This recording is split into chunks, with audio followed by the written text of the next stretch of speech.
시작하겠습니다. 안녕하십니까. 퀀텀점프 회장을 맡은 김기호입니다. 올해 첫 퀀텀점프 활동인데 처음 활동을 기념해서 제가 오늘 첫 발표를 해드리게 됐고요.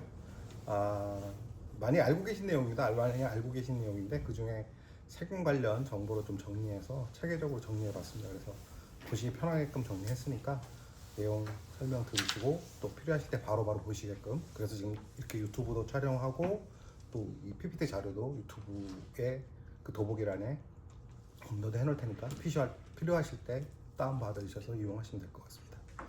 그럼 인사드리고 시작하겠습니다.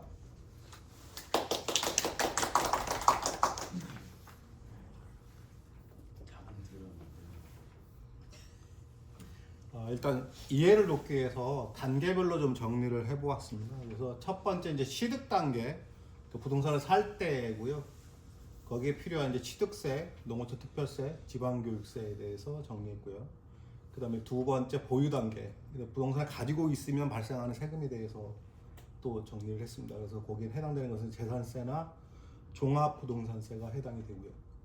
그리고 세 번째는 마지막 양도 단계인데 이제 말 그대로 매매할 때죠. 매매했을 때 이제 양도소득세가 생긴다든지 아니면 이런 양도소득세 또 무조건 내는 건 아니고 조건이 있거든요. 그래서 이게 어떻게 하면 비과세 조건이 되는지, 그 다음에 양도소득 기본세율은 어떻게 되는지 해서 이 순서로 할 거고요. 그 다음에 기타 많이 알고 계신 대로 증여세, 상속세, 임대소득세까지 정리를 해보았습니다. 그 각 단계별로 좀 절세하실 수 있는 팁들을 좀 따로 정리를 했고요. 요건 뭐 제가 전문가가 아니고 전문적인 의견이 아니기 때문에 필요하신 부분은 세무사나 법무사랑 상담을 하시는 게 좋고요. 참고만 해서 들으시면 될 것 같습니다. 제 얘기를 무조건 맹신하시면 잘못하면 큰일 날 수도 있으니까요. 여기 있는 내용으로만 참고하시면 될 것 같습니다. 첫 번째 부분 취득세입니다. 취득세 주택 부분이고요. 지금 보시는 것처럼 1주택자의 경우에는 6억 원 이하는 1%가 취득세가 대상이 되고요. 그 다음에 6억 원 초과해서 9억 원 이하일 경우에는 1%에서 3%라고 정리가 되어 있는데, 이건 이따 이제 세율을 정리해서 누진 세율을 보여드릴 겁니다. 그건 이따 다시 보여드리고요. 여기 보면 비조정 대상 지역일 경우 최대 1.5%라고 되어 있습니다. 여러분들께서 그 국토부 홈페이지나 그런 관련 정보 홈페이지에 가시면 조정 대상 지역을 검색해 보실 수가 있습니다. 뭐 예를 들어 뭐 강남에 있는 이런 데가 많이 대상이 되겠죠. 소위 말해서 예전에 하던 명칭은 투기 과열 지구라고 이해하시면 되고요. 거기에는 1%에서 3%가 조정이 되는데, 일단 비조정돼 만약에 거기에 안 들어가 있는 지역일 경우에는 1.5%만 까지만 된다고 보시면 됩니다. 그 다음에 3억 원을 초과하는 경우에는 이제 기본세율로 3%가 적용이 되고요.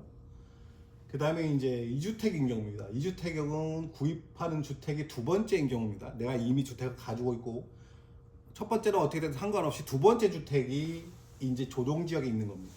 이런 경우에는 조정 대상 지역 내 2주택에 대해서는 8%까지 부과가 됩니다. 갑자기 세율이 팍 뛰죠, 그죠, 여기부터. 그 다음에 3주택은 또 더 뜁니다. 8%에서 조정 대상 지역 내에 세 번째 주택을 산다 그러면 12%까지 올라옵니다. 취득세가 이게 무섭습니다. 왜냐면 이게 말이 좋아 12%지 1억짜리 주택 샀는데 1200만 원 세금 내는 거니까 우스운 일은 아닙니다. 3주택자 비조정 지역이 예. 빠졌네. 요거는 이제 비조정 지역은 여기서만 1주택 쪽에서만 하는 거니까, 3주택 쪽은 비조정 지역은 그냥 똑같이 이 세율입니다. 여기 있는 이 세율이라고 봐주시면 됩니다. 이따 그 부분 다시 말씀드리겠습니다. 그 다음에 이제 이 주택의 취득세는 좀 특례 조항이 있습니다. 여기 맨 밑에 보시면 생애 최초 주택 구입 시 취득가액의 12억 이하 주택을 구입하게 되면 취득세를 감면해 줍니다. 특히 이제 신혼부부 같은 경우는 6억 이하 주택을 했을 때는 100% 감면을 해주고요. 그 다음에 6억 이상에서 12억 이하까지는 50% 감면을 해줍니다. 그리고 그 이상 올라가게 되면 그 이상 올라간 그 예를 들어 13억이다 그러면 1억만큼에 대한 취득세를 내시는 그런 겁니다. 그 다음에 요거 관련해서 연관된 거로 생애 최초 주택 구입도 해당이 됩니다. 그래서 생애 최초 신혼부부에 대한 부분이고요. 요거는 좀 뒤편에서 자세히 좀 설명드리겠습니다. 그 다음에 이제 상업용하고 업무용 토지 기타 이제 땅들에 대한 그런 취득세입니다. 그래서 이제 상업용 및 업무용 건물 같은 경우에는 주거용으로 등록되지 않은 오피스텔 같은 경우는 4.6%, 그다음에 상가 사무실 공장 같은 데는 4.6%, 그리고 오피스텔이 주거용으로 관련 여기 등록돼 있는 게 있습니다. 이건 똑같이 주택하고 같이 동일 취급합니다. 그래서 우리 흔히 말하는 아마 주상복합이 이런 형태일 거고요. 우리가 이제 주상복합 아파트라는 용칭을 많이 쓰죠. 그런 게 해당이 될 겁니다. 그다음에 토지는 일반 토지, 상업용지, 공업용지 같은 경우는 4.6%. 그다음에 농지의 경우 자격 목적으로 취득한다. 그런데 이게 뭐냐면요, 그 농지 취득 자격증명이라는 게 있습니다. 여기 머리에서 경매해 오신 분들은 이제 농지 경매해 오신 분들은 많이 아시는데 이 농업 경영체 자격을 획득하는 겁니다. 그래서 이렇게 했을 때 내가 자격 목적으로 취득한다 그러면 3.4%로 세율을 인하해 줍니다. 그다음에 기타 유형별로는 뭐 상속 또는 건물 신축, 요거는 이제 말 그대로 신축이죠. 상속을 받았다든지 신축했을 경우에는 그때 이제 취득세를 내는 건 2.8%고요. 그다음에 증여받았을 때는 3.5%. 그다음에 주택을 신규로 분양받은 경우에도 똑같이 주택 구입하는 거하고 마찬가지로 1%에서 3% 적용을 받습니다. 질문이 있습니다. 예. 앞장에서 오피스텔이 주거용으로 사용될 경우 주택 취득세 적용. 네. 내가 잘못 알고 있네. 저게 맞는 거예요? 예, 주거용으로 됐을 때요. 근데 이게 만약에 이제 일반 오피스텔 같은 경우는 4.6%고요. 주거용으로 등록된 오피스텔, 그러니까 애초에 질 때 주거용 목적으로 지었다 그러면 일반 주택하고 같은 세율이 적용이 됩니다. 그럼 주거용은 어떻게 알 수 있어요? 그게 이제 해당 대장을 뗀다든지 아니면 그런 게 있겠죠. 그런 데서 확인을 하시는. 맞아요. 이게 주거용과 오피스텔을 만드는 과정이 아니라 전입 신고를 했느냐 아. 아닌데 그걸로 차이 나눠져요. 죄송합니다. 제가 잘 몰라서 저도 맞는 말씀인 것 같습니다. 그러니까 전입 신고 됐는지 안 됐는지가 맞는 것 같습니다. 저도 거기까지는 확인을 못했는데. 그러면 그냥 똑같은 건물이지만 제가 전입 신고를 하면은 그렇죠. 그게 주거용. 그냥 주거용. 주거용으로 돼서 1%에서 3% 적용이 되는 거죠. 그게 맞는 것 같습니다. 그 주거용, 비주거용 그게 굉장히 복잡한 문제. 그래서 그게 좀 논란이 많더라고요. 저도 논란 많아요. 찾아봤는데 그런 주거용은 1주택이든 2주택이든 오피스텔은 1에서 3%다. 1주택이든 2주택이든 아까 말씀드린 비조정 지역일 경우에는 1%에서 3%다. 이렇게 이해해 주시면 될 것 같습니다. 아까 조정 지역은 뭐 2주택 두 번째 주택 조정 지역이면 무조건 이렇게 들어가는 거고요. 비조정 지역인 오피스텔이 경우. 셋째다. 세 번째 사는데 오피스텔이다. 근데 그게 이제 주거용. 근데 이거는 어차피 주택 개념으로 보기 때문에 이것도 똑같이 3주택 적용받아서 12%가 되는 거죠. 주거용으로 됐다 하더라도 그 오피스텔이 조정 지역이면. 오피스텔은 무조건 4.6%로 알고 있었는데. 그러면 여기 지금 요거 말씀하시는 거잖아요, 그죠? 여기 위에 있는 요 부분 말씀하시는 건데. 주거용으로 오피스텔은 열차가 되더라도. 그거는 그렇죠. 주택으로 안 보는 거잖아요. 오피스텔은 말 그대로 사무실로 보는 개념이기 때문에 그래서 4.6인 것 같고. 그럼 유리한 쪽으로 선택을 하면 되니까요. 예를 들어 뭐 이걸 굳이 그렇게 선택을 할 필요가 없겠죠. 유리한 쪽으로 이렇게 하면 이렇게 되니까 주택으로 선택을 하면 이렇게 되니까 그냥 아까 말씀하신 대로 뭐 전입신고를 안 한다든지 뭐 하여튼 무슨 그게 맞다면 기준이 그게 맞다면 그런 방식으로 해서 내가 유리한 쪽으로 선택을 할 수 있는 거죠. 그렇게 이해하시면 돼요. 요건 제가 그럼 조금 더 한번 보고 나중에 또 부연 설명할 때 다시 한번 일단 요건 넘어가겠습니다. 그래서 이제 취득세 절세 방법을 조금 말씀드리고 싶습니다. 그래서 요 위에부터 농어촌 특별세 말씀드릴게요. 농어촌 특별세는 이제 다 부과되는 것은 아니고요. 이제 9억 원 초과 주택이나 별장, 고급 주택, 고급 오피스텔 이 이제 취득세 금액이 나오면 거기서 0.2%가 추가로 부과되는 부분이고요. 그다음에 일반 토지 상가 법인을 취득하실 경우에는 0.2%가 추가 부과가 되는 부분입니다. 그러니까 이거는 뭐 아무나 하지는 않고 좀 비싼 거 했을 때 해당이 된다고 보시면 되고 세금에서 취득세에서 0.2%이기 때문에 그렇게 많은 비용은 아닌 것 같습니다. 그리고 법인이 주택을 취득한 경우에는 취득세는 주택수와 관계없이 무조건 12%가 적용이 된다고 하더라고요. 이건 좀 특이해서 제가 좀 표시를 해봤고요. 그 다음에 이제 지방교육세하고 인지세가 있습니다. 이제 취득세 10%를 지방교육세로 부과를 하고요. 예를 들어 취득세가 3%가 책정이 됐다면 거기 0.3 추가해서 최종적으로 이제 세금을 내는 거는 매매대금에서 3.3%를 책정을 합니다. 그다음에 인지세는 지자체마다 다르고 또 지역마다 다르고 해서 요거는 넘어가겠습니다. 일단 여기서 이제 제가 포인트 잡은 취득세 절세 방법은 1주택자 비과세 기준을 좀 활용하는 게 좋을 것 같다. 그다음에 될 수 있으면 비조정 대상 지역을 했으면 좋겠다는 거고요. 그다음에 조정 대상 지역 내 1주택자는 생애 최초 구입 감면 이걸 최대한 활용해서 구입을 했으면 좋겠다는 거고요. 그다음에 농지를 구입할 경우에는 농지 취득 자격증명 아까 말씀드렸듯이 농업경영체 자격을 획득을 하셔서 하시면 요것뿐만이 아니라 이따 보시면 이제 재산세 부분에서 똑같은 얘기가 나옵니다. 재산세에서도 상당히 혜택을 많이 줍니다. 농지 같은 경우는 왜냐면 이제 농민들을 보호해야 한다는 그런 개념으로 가기 때문에 그래서 자격 목적으로 할 경우에는 이제 이런 부분들이 이제 할인 혜택이 있습니다. 다음 넘어가겠습니다. 다음 재산세입니다. 재산세는 기준일이 정해져 있습니다. 매년 6월 1일이 기준이고요. 그러니까 참고로 내가 5월 30일 날 주택을 샀다. 그럼 그 해는 재산세 안 내시는 겁니다. 근데 6월 1일 이후에 사면은 무조건 그 이후에 가지고 계신 분이 이제 세금을 내게 되는 거고. 6월 1일 기준이 5월 31일 날 취득했습니다. 아, 5월 1일 제가 기준. 반대로 말씀드렸나요? 네. 아, 예, 죄송합니다. 6월 1일 이후에 그러니까 6월 2일부터 구입하시는 게 맞는 것 같습니다. 제가 거꾸로 말씀드린 것 같습니다. 계약서 쓴 날이에요, 어떻게 진 날이에요? 예. 그 계약서 쓴 날로 알고 있습니다. 계약서 쓴 날. 예. 계약서 쓴 날로 알고 있고요. 그래서 6월 1일 기준으로 이제 거래를 해서 이따 절세 방할 때 잠깐 그 얘기가 나올 텐데 다시 말씀드리겠습니다. 이제 납부 시기는 이제 주택의 경우에는 7월에 50%, 9월에 50% 이렇게 되고요. 그다음에 이제 과세 대상이 토지인 경우에는 9월, 그다음에 건축물인 경우에는 7월. 선목 항공기는 이제 요건 상황에 따라서 다르니까 요거는 이제 따로 설명 안 드리겠습니다. 그러니까 계산하는 방법이 있습니다. 계산하는 방법은 과세 표준이라는 거를 정하는데요. 이제 우리가 보통 그 공시 가격이라는 게 있잖아요. 우리 보통 이제 저기 지자체에서 정해주는 건데 그 공시 가격에다가 공정 시장가의 비율을 곱하기 해서 거기다 다시 세율을 곱하는 방식입니다. 이제 공정 시장가의 비율은 여기 보시다시피 주택 같은 경우는 60%, 건축물은 70%, 토지는 70%로 이제 책정을 합니다. 그다음에 이제 재산세율 말씀드리겠습니다. 공동주택 아파트 연립 같은 경우에는 공시가격 곱하기 세율입니다. 아까 말씀드렸듯이 이제 공정시장 가액률이 따로 이제 책정하지 않고요. 요거는 이제 주택에 대해서만 하는 거고요. 그다음에 6천이 요게 지금 보시면 요게 이제 세율입니다. 6천 이하 같은 경우에는 그러니까 아까 말씀드린 요 과세 표준 금액이겠죠. 그다음에 여기서는 이제 요게 아까 공시가격하고 세율한 그 금액인데 공시가격이고요. 그래서 6천만 원 이하인 경우에는 0.1%, 그 다음에 1억 5천만 원 이하인 경우에는 0.15% 이런 식으로 쭉 계산을 합니다. 그러니까 이제 3억을 초과한 경우에는 맨 마지막에 오시면 0.4% 적용이 되고요.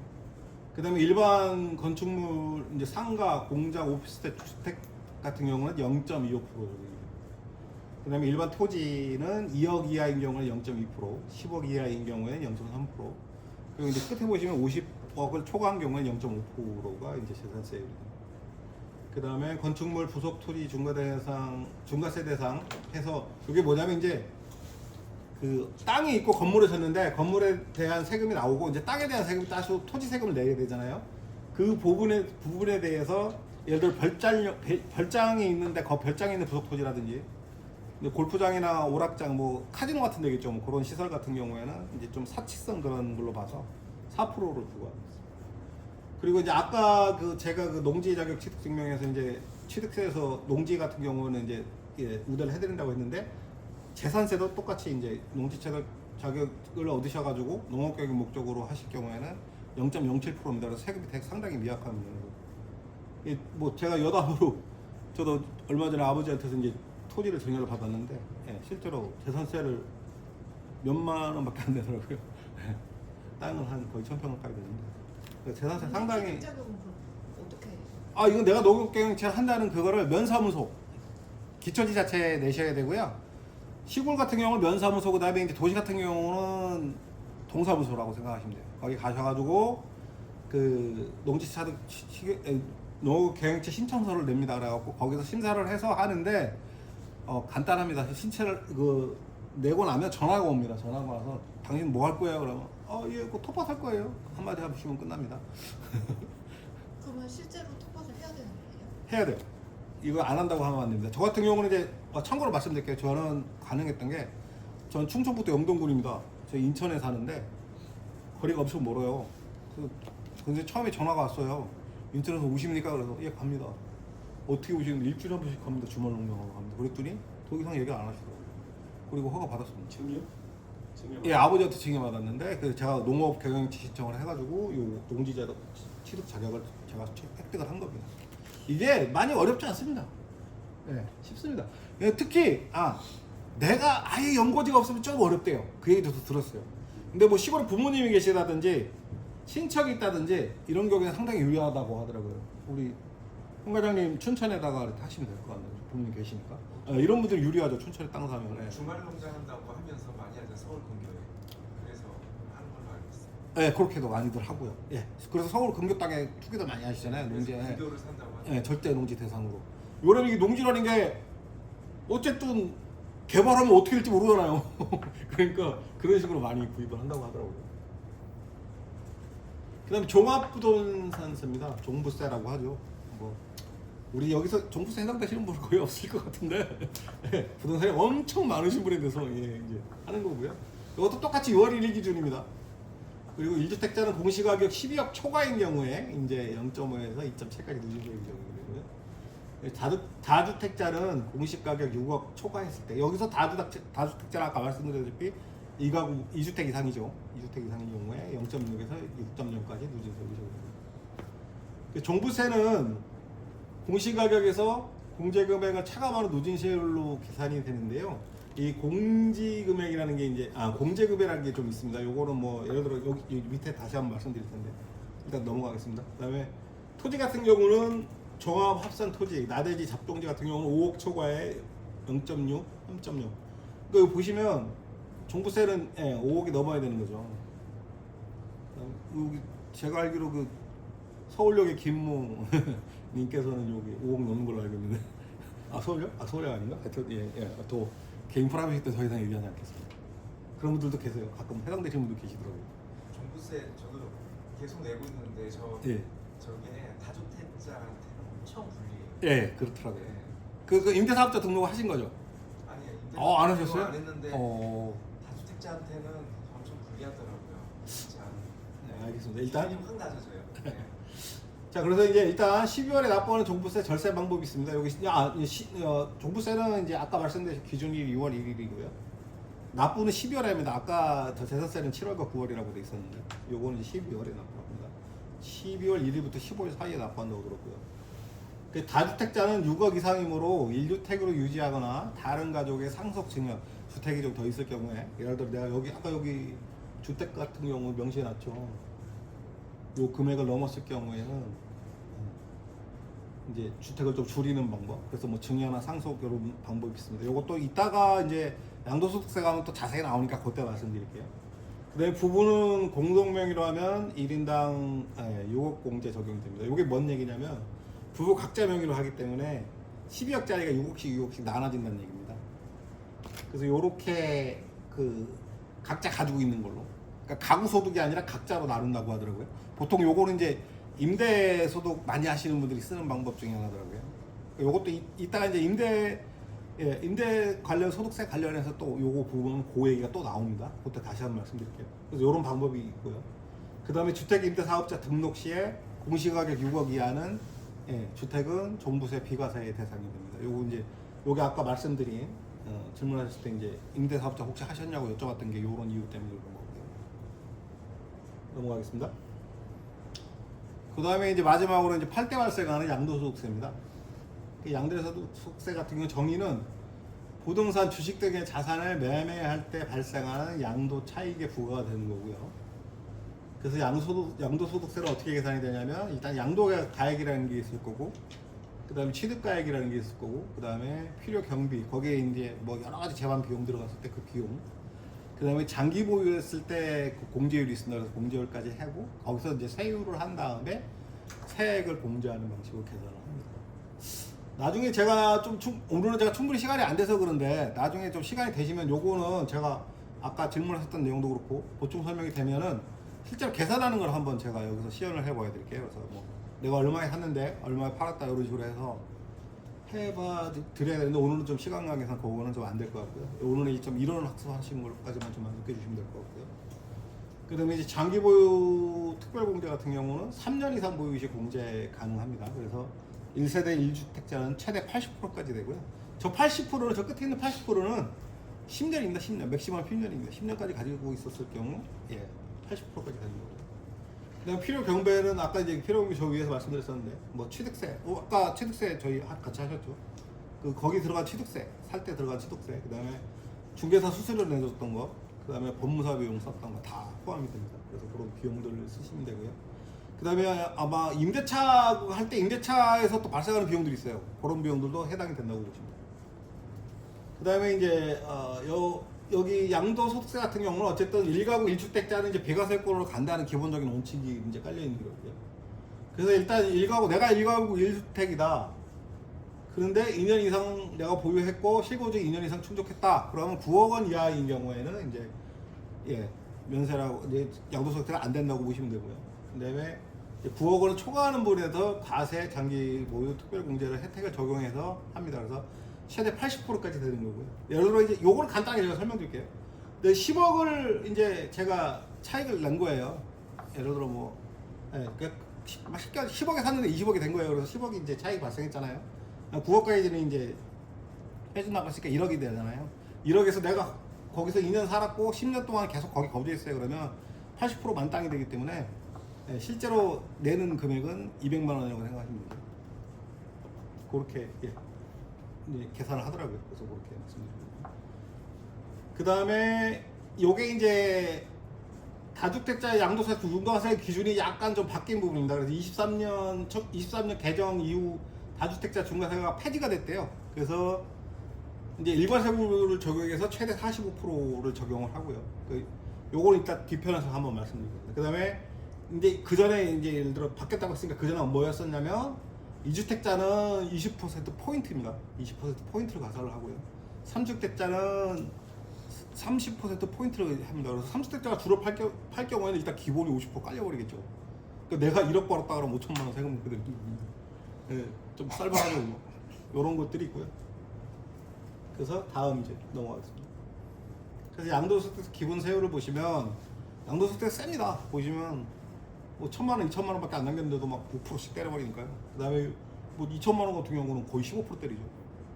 세금을 확 때립니다. 좀 쌀벌하게 때리고요. 그래서 이것도 어떻게 하면 좀 절세할 수 있겠느냐 그런 방법들이 이제 여러 가지 뭐 인터넷 썰도 있고 유튜브도 많이 있는데 그냥 이제 FM식으로 여기 있는 이제 텍스트만 가지고 좀 정리한 부분이고요. 봐주시면 일단 양도소득세 절세 방안으로서는 이제 다주택자 일반 공제 이제 3년 이상 보유 시에 그러니까 내가 다주택이더라도 3년 이상 보유했을 때는 이제 6%에서 30%까지 공제가 가능하다는 부분이죠. 그래서 가격이 이제 만약에 얘가 여러 주택을 갖고 있다 그러면 될 수 있으면 가격이 저렴한 주택보다 처분을 하시는 게 맞다. 왜 그러면 비싼 주택을 이제 특히 뭐 조정 대상 지역이다 그러면 뭐 거의 한 3분의 2가 세금으로 날라가신다고 보시면 되는 거죠. 그다음에 이제 가족들에게 증여하는 방법이 있습니다. 아까도 저기 먼저 그 재산세랑 종부세 하다가 말씀드렸지만 가족들에게 증여를 합니다. 그 증여를 하면 증여 후 5년 이상 보유하면 증여가액 내가 증여했을 때 금액으로 이제 과세가 됩니다. 그래서 그 금액을 그러니까 대충 얘기 들어보니까 30%까지 하더라고요. 그래서 내가 1억 주고 샀다. 그러면 가족들한테 넘길 때는 7천까지도 인정을 해준대요. 그래서 근데 이제 7천까지 인정해주는 기준이 뭐냐면 내가 준 이후에 5년 동안 가지고 있어야 돼요. 팔면 안 돼요. 근데 그 경우에 이제 그렇게 한다는 거고요.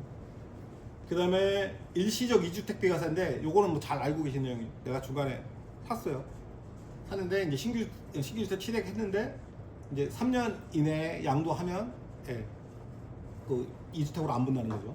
그 다음에 대신 이제 조정 대상 지역 아까 말씀드렸죠. 조정 대상은 2년 이내에 파셔야 된다고 합니다. 그러니까 요게 내가 그 새로 산 주택이 아니 기존에 갖고 있던 주택이 어딘지를 항상 보셔야 돼요. 그래서 뭐 이게 조정 대상 지역이 아니다 그러면 3년 이내만 양도하시면 되고 만약에 내가 갖고 있던 주택이 조정 대상 지역이다 그러면 2년 이내에 정리를 하셔야 됩니다. 그 다음에 인도에 아까 똑같이 나옵니다. 이제 세제택에서 임대사업자 등록을 해주는데 우대를 해주는데 그래서 임대사업자 등록하면 양도세, 중과세 배제 및 일부 감면 혜택이 있는데요. 여기 조금 이제 최근에 막 문제가 많다, 뭐 부자 대우해 주는 거 아니냐, 뭐 이런 좀 문제들이 많아서 23년 이후에는 이제 혜택이 축소되고 있다고 합니다. 그래서 이제 예, 요거는 뭐 좀 자세히 들어가려고 또 시간 걸리니까 요거 넘어가겠습니다. 다음 증여세입니다. 마지막 기타 부분인데요. 증여세는 어떨 때 발생하냐면 이제 한국 부동산, 주식, 자동차, 채권 등의 모든 유명 재산에 대해서 부모, 자녀, 배우자, 형제, 직계, 존비속, 그다음에 타인간도 증여가 됩니다. 그래서 부동산 저가 양도시 시가보다 30% 이상 저렴한 경우에도 증여세가 과세가 된다고 하고요. 아까 제가 그 말씀드렸죠. 증여했을 때 오전 갖고 있으면 30% 인정한다는 게 이겁니다. 30% 이하의 경우에는 이렇게 증여세 과세가 될 수도 있습니다. 그래서 아까 30%가 맥시멈이라고 말씀드렸던 거고요. 증여세는 항상 기억하셔야 되는 게 30%를 기억하셔야 돼요. 네, 그 했던 거서 1억에서 7천 그거 꼭 기억하셔야 되고. 그다음에 증여세 공제 한도 같은 경우는 이제 부모가 성인 자녀에게 줄 경우에는 5천까지 되고요. 그다음에 부모가 미성년 자녀에게 줄 때는 2천. 그다음에 배우자 간에는 6억. 그다음에 조부모가 손자, 이거는 부모가 똑같죠. 5천이고요. 근데 형제 자매가나 제3자 타인 증여 같은 경우는 1,000만 원까지 이제 무상으로 가능합니다. 증여세율을 보시는 것처럼 이렇게 지금 정리가 되고 있고요. 증여세도 보시면 좀 쌀벌합니다. 지금 예를 들어 뭐 30억짜리를 했다 그러면 31억짜리 했다 그러면 저쪽에 보시면 이제 4억 6천을 빼고 나머지 금액에서 50%를 빼는 겁니다. 그러니까 거의 다 나갑니다. 근데 뭐 이렇게 큰 금액을 증여를 할 일은 없겠죠. 대부분 이제 그래서 아까 말씀드렸다시피 다주택 있을 때도 최대한 싼 주택, 뭐 1억 원 이하 주택 이런 주택들을 증여를 합니다. 그러면 세율이 한 10%, 여기서 뭐 누진공제도 따로 뭐 이거 워낙에 작으니까 누진공제도 적용 안 해주죠. 이 누진공제라는 건 뭐냐면 금액이 커지면 이 세율이 커져서 금액이 커지니까 좀 저걸 해주는 거예요. 좀 봐주는 거예요. 말 그대로 그런 개념으로 이해하시면 돼요. 다음 보겠습니다. 다음은 상속세입니다. 상속세는 말 그대로 이제 돌아가셔서 받는 거죠. 그래서 사망 기준으로 피상속일이 보유한 모든 국내의 재산이고, 사망 전 10년 내, 여기 이제 기억하셔야 될 게, 내가 아버지한테 한 몇 년 전부터 받았어요. 쬐끔 그리고 이제 돌아가서 왕창 다 받았어. 그러면 10년 동안 받았던 거 다 합산됩니다. 그래서 요게 그 전략적으로 좀 접근을 하셔야 돼요. 만약에 내가 자녀한테 이렇게 상속을 하고 싶고 증여를 하고 싶다 그러면 요런 걸 잘 보셔야 돼요. 10년 내에 한 거는 다 합산이 되어버리기 때문에 요걸 좀 보시고 하셔야 되고, 그래서 될 수 있으면 근데 요즘 또 뭐 저거 증여세도 세탁하는 방법이 있더라고요. 뭐 현금 찾아갖고 막 모르게 뭐 하는 방법들이 있던데, 그런 거는 이제 편법이니까 여기서 저희는 이제 건전한 하니까 그런 방법 말씀 안 드릴게요. 근데 뭐 여러 가지 뭐 방법이 있는데 그런 방법들도 많이 사용하시고요. 그다음에 하여튼 여기 중요한 건 사망 전 10년 이내에 받았던 거는 다 합산이 되니까 그걸 좀 염두에 두시고 계획을 짜시라는 거죠. 그러니까 만약에 그래서 이제 저희 아버지도 사실은 이제 저한테 땅을 주신 이유가 이런 이유 중에 하나입니다. 그런 개념. 근데 저희 아버지 재산이 많지는 않습니다. 많지는 않은데 그런 개념에서 이렇게 5천을 넘을 수 있을 것 같아서, 저는 딴 데처럼 5억 10억 아니고요. 저는 5천이 넘을 것 같아서 그래서 그랬던 겁니다. 그 다음에 이제 상속세 공제한도라는 게 있습니다. 요거는 이제 기초공제라는 게 있고요. 아까 그 상속세 금액에서 이제 공제하는 겁니다. 그래서 일반적으로 이제 기초공제는 이괄공제에 적용되고 일단 5억이 무조건 기본적으로 공제가 된다고 보시면 되고요. 그 다음에 배우자 간 같은 경우는 30억까지 되고요. 그 다음에 미성년자 공제 같은 경우에는 이제 연수 곱하기 성년까지 남은 연수 곱하기 1,000만 원. 그 다음에 장애인 공제 같은 경우는 이제 80세, 보통 이제 인간이 80세 넘으면 죽는다고 하니까요. 죽기 전까지 이제 1,000만 원씩 계산해서 해주는 거고요.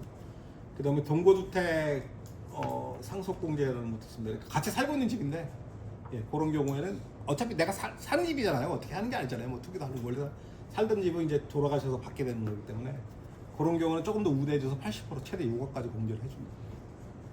그러니까 이제 이게 좀 상속은 이런 식으로 생각해 주십니다. 증여는 좀 인위적인 과정이고 상속은 어떻게 보면 자연스러운 과정이잖아요.